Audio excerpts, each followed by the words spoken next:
what about the reality? Is this science as good as this? Or we still have time to catch up? Science has caught up way beyond. This is 2012 Economist. If you can look up this magazine.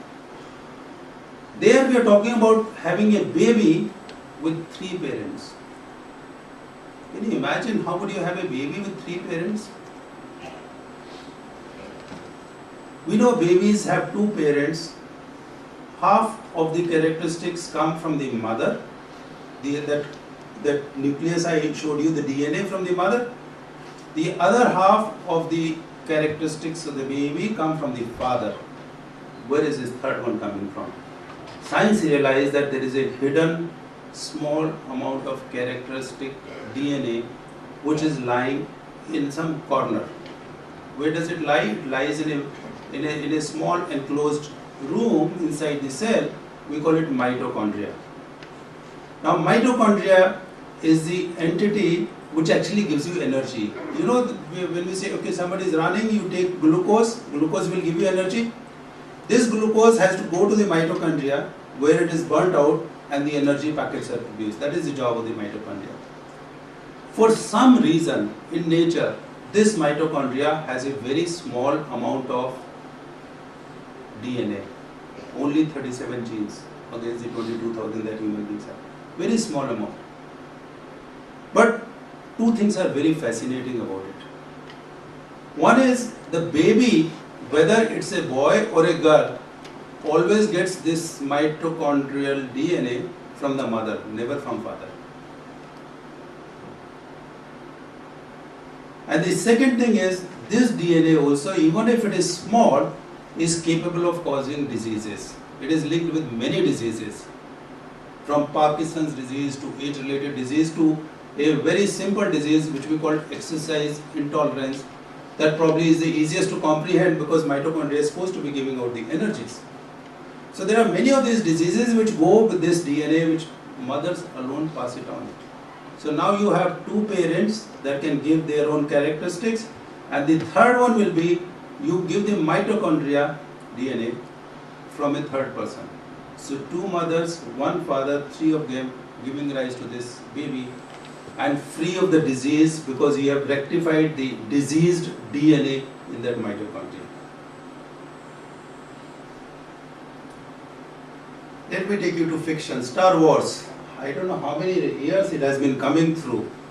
You sit there and the man is transported. Can it happen? That's what we are trying to show. I don't know. We call it teleporting. Of all the persons who have come out with teleporting is a Dr. Luc Montagnier. Dr. Luc Montagnier is a fellow who was given Nobel Prize recently because of his discovery for this HIV virus. It was shared between a French lady and this man. It's a French man. He is a very aggressive Nobel laureate. He came out last year and he submitted this paper to one of the very high-end journals which is still awaiting publication, wherein he has shown that we might be on way to teleporting. What has he done? If you can see this slide, in a very loose term I can tell you, he has put 2 glasses of water, one on my left, one on my right. The right one contains DNA, the basic thread of life. And he put some electromagnetic field around it, both these glasses. The one on the left gets the same DNA, which means you are able to transport this DNA from here to this place. Of course, the basic ingredients are there, but it reconfigures itself into the same one. Now he says that I am willing to do it in front of 50 Nobel laureates and anybody else who wants. His paper is still pending.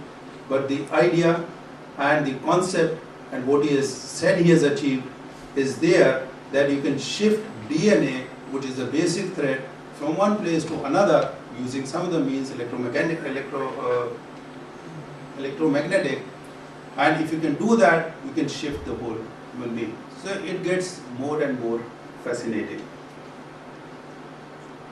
Now I'll take you back to transplant. I'm taking more time this time. I hope it is okay. Just I'll take a couple of more minutes because I talked about the transplants. We have heard of kidney transplants, heart transplants, brain transplants, thyroid transplants. We have a fecal transplant. You have heard of urine therapy? So instead of calling it stool therapy, scientists come out with a fancy name. We call it stool transplant or a fecal transplant. FMT, microbiome, fecal microbiome transplant. What do? You say that feces have got some therapeutic value. How do you show it? There is a disease in which the intestines go bad, what we call colitis or diarrhea, dysentery, and it comes up from this organism called Clostridium difficile. It's a pseudomembranous colitis, that's a technical name. But it has become more important because very often it is associated with the antibiotics that we use. So we're giving some treatment and it disrupts the flora of the intestine and the person gets it.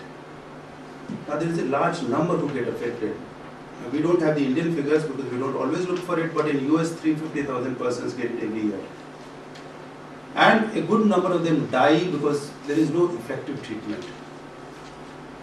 Two of the scientists, medical scientists, have done independently in the last few years, couple of years, and where they took this fecal material and they put it into the intestine. You could put it up through the endoscope, or you could put it up from below, or whichever way, or enema or colonoscopy. We have many ways. And the efficacy is more than 80%, depending on where you use it, it is 80 to 90%. And the disease never recurs. It became very, very effective, and fecal microbiota transplant is a treatment that is approved by FDA in USA. First they wanted to limit it to certain specialists, and they said it's so effective, let anybody who is AMD do it. It went a step further. Yeah. It went a step further wherein last year somebody has put these into the form of a capsule.